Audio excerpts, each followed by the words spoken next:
So I've divided the yard into 12 different sections. You'll see here, this is the first section we're calling Around the Wild Lime Tree.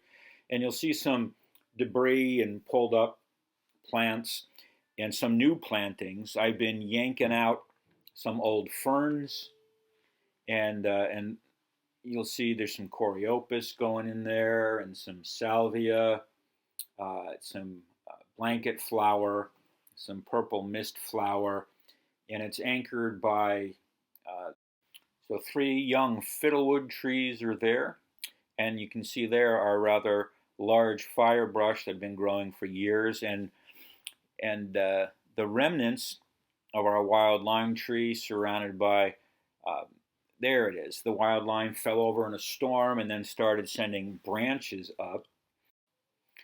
So I've spent uh, a chunk of the late fall, early winter really pulling things out here, and you see I still have a lot of work to do with more of the ferns there, getting back uh, towards some of that red fire spike, but one step at a time. It's been fun trying to uh, redesign. That's one of the older sections of the garden, and put a lot more natives in and be able to see some of those results. So the major plants again, we've got blanket flower going in this first section of the garden, along with some young coreopus.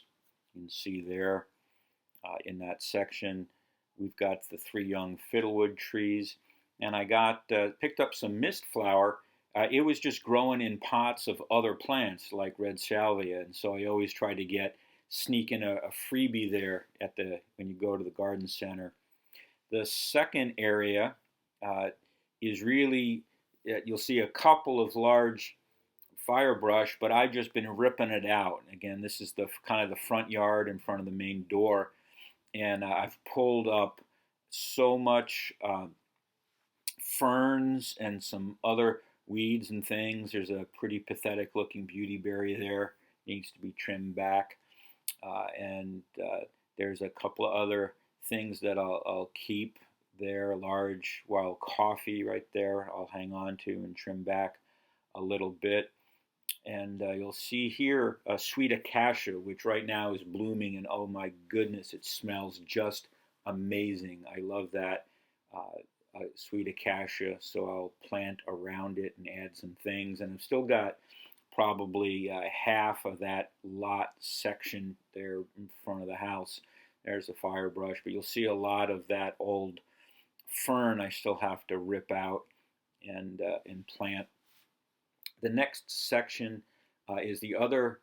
So we live on a corner, so it's the other side of the house. It's dominated by a large royal poinciana that I brought home years ago. It fit in the back of my car, and now it towers over the house. But it's got a little path going through it. There's our Kunti garden, about 15 plants that's on the edge of it, out of the shade there.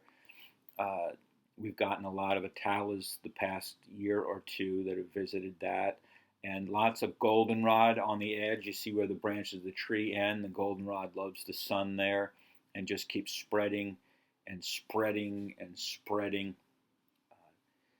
A lot of naturalizing taking place in that part of the front yard, and I've got very little grass left. And one of my other future projects is to just replace that with kind of natural grass substitutes like frog fruit and some other things. But here walking, so this is following the street along the edge of our house, and you'll see the goldenrod just continues, and there's other things mixed in with it. There's firebrush and this plant, which I still haven't been able to place. But it's neat, and it's got good nectar sources. The bees love it.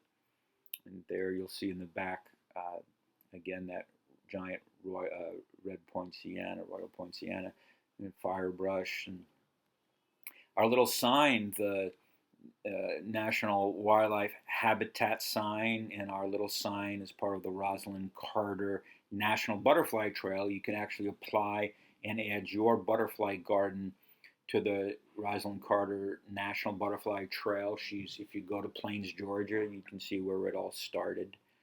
more of that fern that's just everywhere that I have to rip out and replace. It just kind of pops up. I got to do some more digging there. But there's some good keepers here for me to work on. There's some more friar brush and Turk's cap right there. We'll talk about that a little more in a second. I picked that up at the Ford estate as a little seedling, and it's spreading everywhere. And I've done a lot of cuttings of that I'm trying to root for other people, but it's in real good bloom right now. That Turk's cap all along the edge of the driveway, sending out plants. And our coral, you'll see, I think our coral bean here in a second. It's just starting, the flowers are just starting to bud at the end. It loses its leaves. You'll see just a few leaves left, but the ends of a lot of those branches now are budding with the flowers for that coral bean. And here's another little, I carved a whole bunch of little paths in there. So I can go and walk in the shade and take pictures of the butterflies, a lot of blue. Where are we go? Oh, the vine. There we go. So we'll see some of that Dutchman's pipe there as well. Blue porterweed everywhere. They're not a native porterweed, but a huge source of nectar for a lot of our butterflies. But that's a very old vine there. Here's the dwarf powder puff.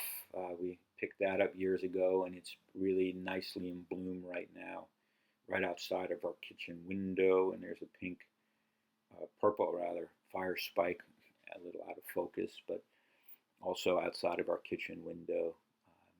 There's the rest of that powder puff.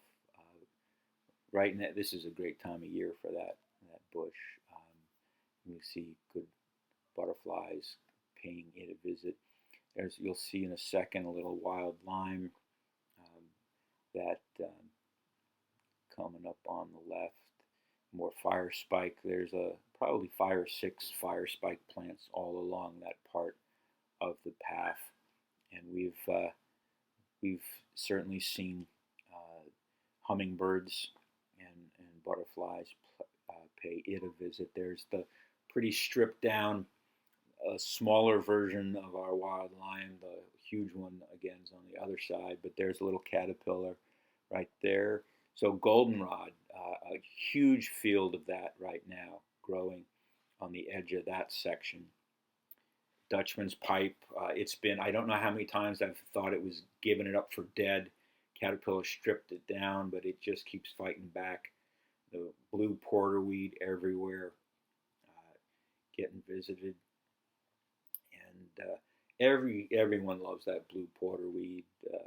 We've added some of the native porterweed, but that blue it seeds and spreads everywhere, and certainly the butterflies and insects just love it. We have both the regular blue and the giant purple porterweed as part of the garden. There's the Turk's cap now in bloom, and hopefully, I know you're all.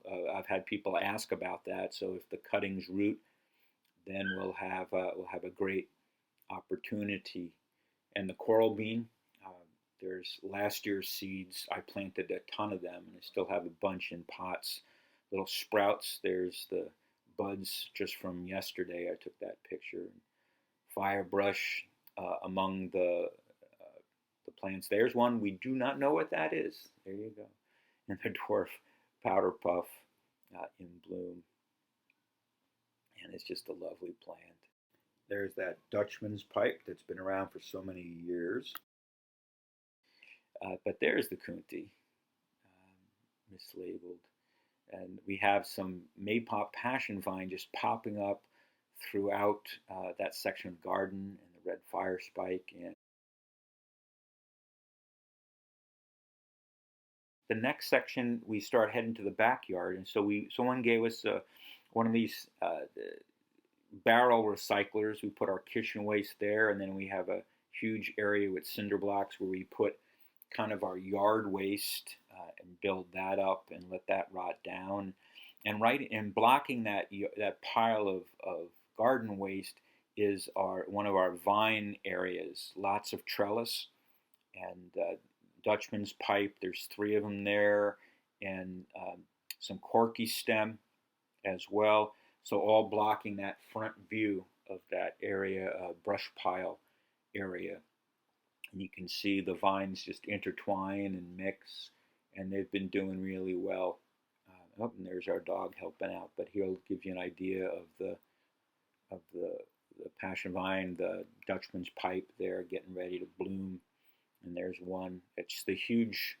It's much bigger than my hand. And there's a little more of our passion vine. And there's some tall seaside goldenrod that's just finished up. And this is the other side of that brush pile. And made that little garden bed about 3 months ago, and it's full of. We'll look at those plants after the overview, but lots of different natives are growing out of that area, and you can see the camera's panning slowly towards our small pond. It's an above the ground pond. It just uses a cattle trough. It's a 100-gallon cattle trough and some commercial little waterfall plastic things, and I've rebuilt it lots of different ways, but this is the current way that's working. And you see there that's some bronze fennel, and I just planted inside the cinder block that I used to frame that part of the garden, railroad vine that I picked up at one of the native nurseries, and there's a number of passion vines and rudbeckia growing in that little area, more blanket flower that I grew from seed. Lyre-leaf sage that I picked up at Alexander's nursery, going to blooming right there, mixed in. Lots of things. I'm not a very, I like a big sort of chaotic mess of a butterfly garden. And you'll see there's rue. We're looking at rue there. I have potted rue that I grew all over the place. And there you can see the jatropha as well, kind of in this area in front of the pond, and everything in this. There's a pulled back view. You can see the pond with all kinds of things. So there's a salt and pepper plant behind that red salvia, and that salt and pepper plant is a huge nectar source for bees. Scorpion tail, a couple of those are planted around the pond, and it said that jatropha and the red penta. There's just a couple of them there. I picked up some balloon vine down at Casey's Corner Nursery, and there's a view up the waterfall from that trough pond, and coming down, and it makes a lovely sound, and it's got a little filter. It's a pretty easy to clean, and I've got our neighbor moved and left a bunch of fish with us, South American cichlids, and threw them in the old pond, and they're now, I don't know how many generations of babies, but during the warm time of the season, you throw food in there and you think it's piranhas, the way that they gobble that up, but they're just aggressive South American cichlids. This is a view from the top of the waterfall, the beginning of that, and you'll see a number of potted water plants there that are all like water hyssop that I got at a nursery, and there's the little hyssop flower, and it seems to be doing pretty healthy. Pickerel weed, just a little one, and alligator flag, all in pots, just from little cuttings, some taro, and they're all growing within the waterfall. I've got a young bay cedar growing in a pot in front of it, and just rue kind of everywhere, trying to encourage the butterflies. The next area is under the last remaining mango tree that we have. I keep it trimmed just around below the power lines, and inside out there's some coin vine, and there are, again, just a lot. I tend to try to frame things a lot with cinder block, and then I just plant things within the holes of the cinder block. Like right there is frog fruit and some other. There we go, a little pineland lantana, and a lot. That's herbs, or in this section of the garden I have a lot. That's fennel, another good butterfly attractor, and I keep those in pots, and more potted fennel. So I'm pretty eclectic. I don't really go with themes. Little rice aster, button aster there. Um, I just see plants that I know are good, either nectar or good sources for caterpillars. And then I try to do some. There's a fiddlewood there that kind of holds down that section. It's sending out lots of good new growth. And in the back, again, are more vines. You see those metal frames holding it. And there's a red shrimp plant, not a native, but kind of hard to part with it. It's just a pretty specimen for us in that section of the garden. But try and keep adding more nectar stuff. You'll see the coreopus and red salvia and scorpion tail. Just keep adding. Yep, there's one of our mangoes from last season. Some pink salvia in this section as well. More mist flower that I got that was stuck in something else. I'm growing a bunch of that passion vine. I just dig it up from the lawn now, and scorpion tail, and which is doing well.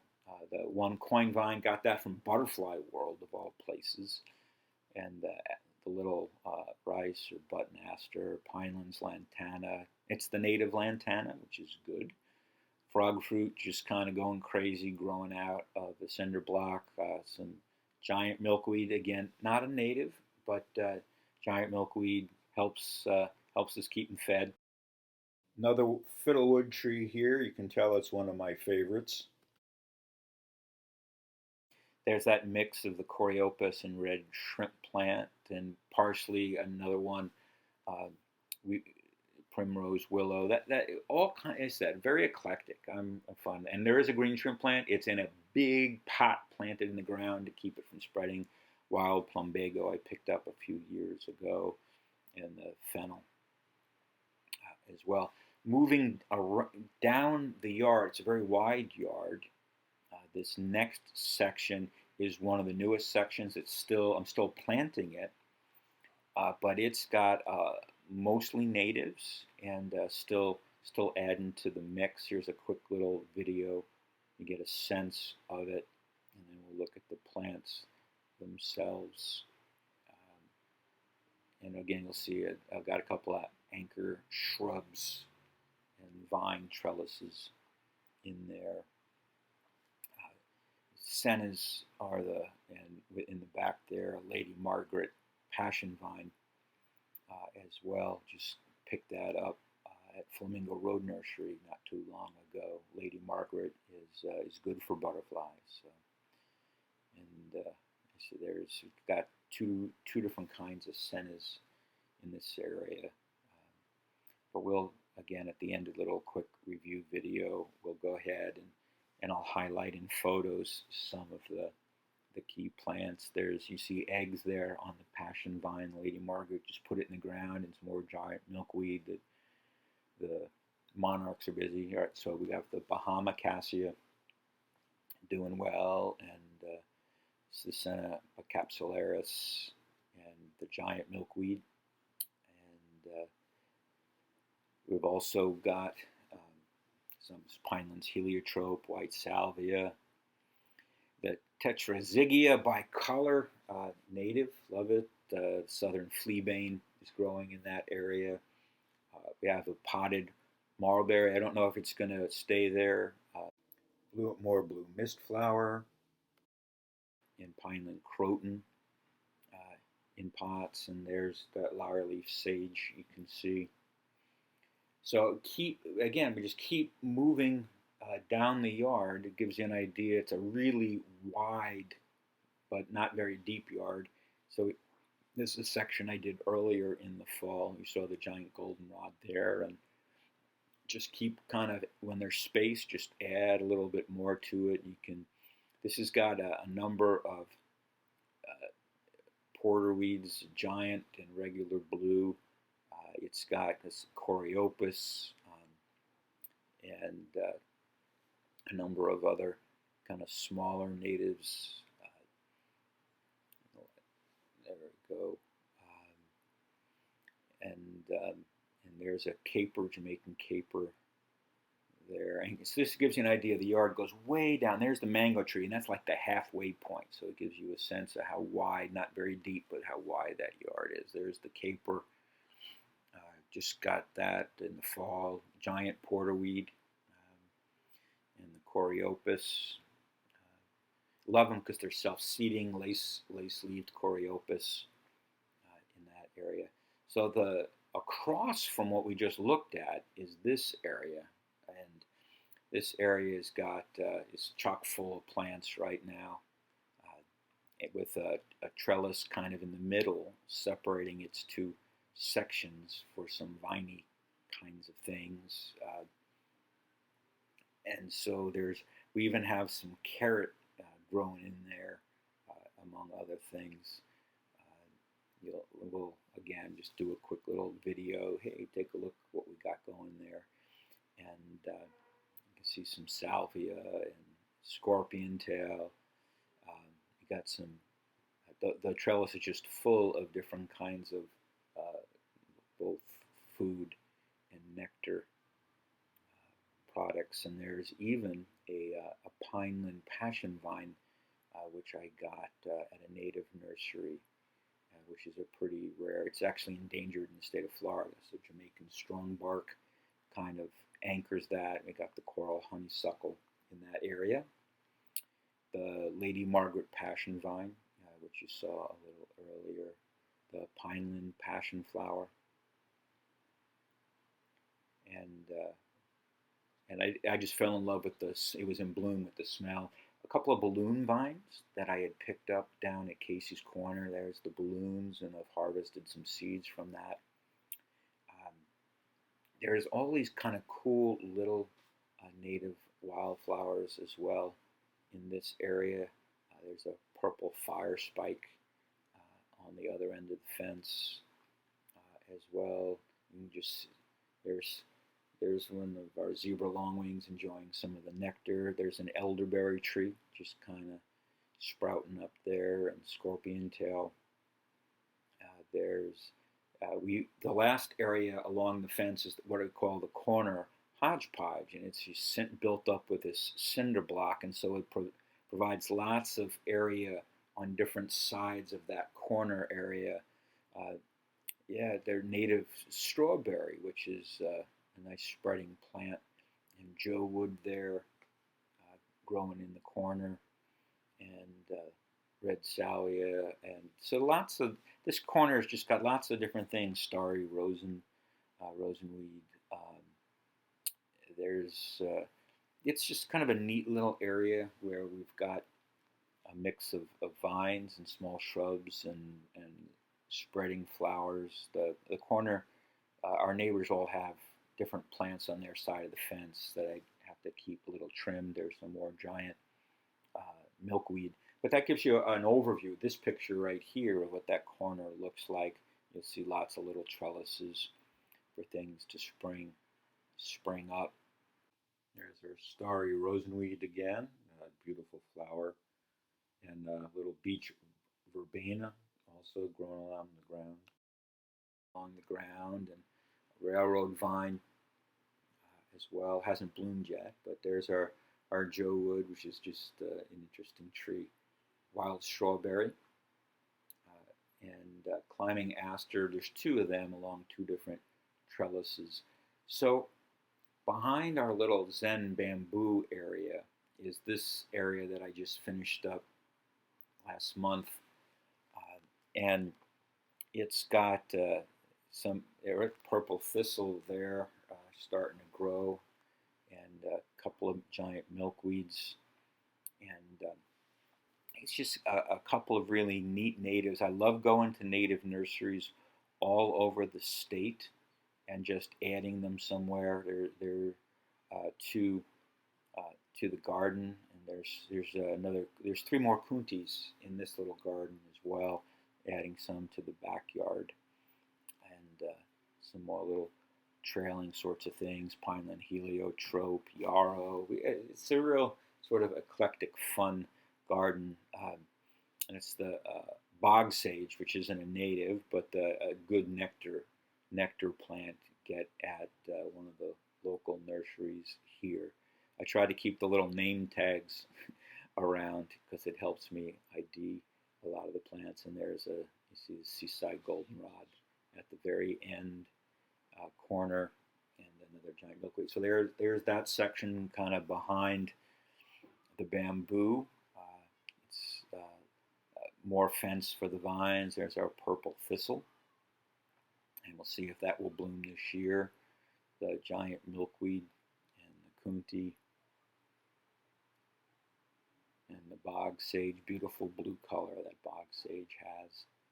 There's a southern frog fruit, which is different because it grows about a foot and a half high, and it doesn't have the same spreading kind of characteristics. So it's a different kind of frog fruit. I've seen it in the wild over by the Everglades. It likes wet soil. Here's some yarrow that's also growing in that particular garden. Now along the fence of that garden, we have Passiflora, Multiflora, white twin vine, Harry cowpea, and spurred butterfly pea, all in a row along the fence. And we'll see how all they do. They've only been there for a little bit, and again, pick those up at a native nursery.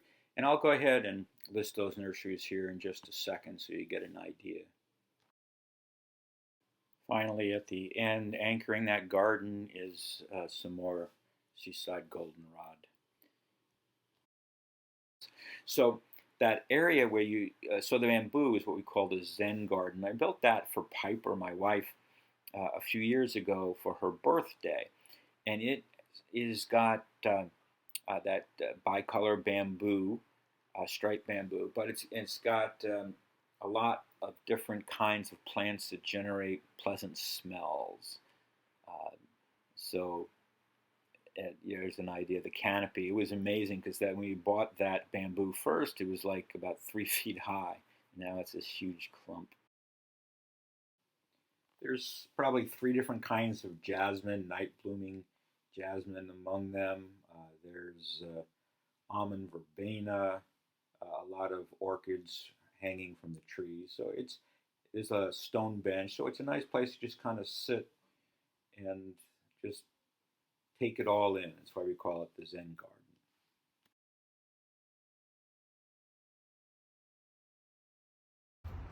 Finally, the last section is a little nursery section where I've been trying to grow plants. There you can see they're just sprouting. It's some red salvia, and there's some milkweed that I'm going to collect seeds from. I've ordered seeds from some local vendors as well, and that's what's in all of these trays. And last trays there is some native. Oh, there's my sunshade, and protected from a little rain. You can see it's still quite a in progress area. It's quite a mess, but I'm organizing it slowly but surely. And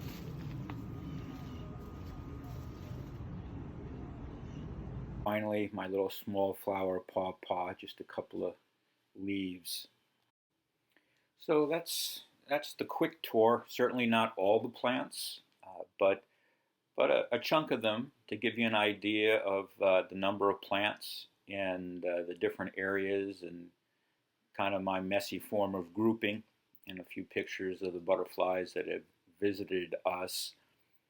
And what I wanted to finish with, I'm going to put up a few slides that list some of the native nurseries that we visited over the last 6 to 8 months.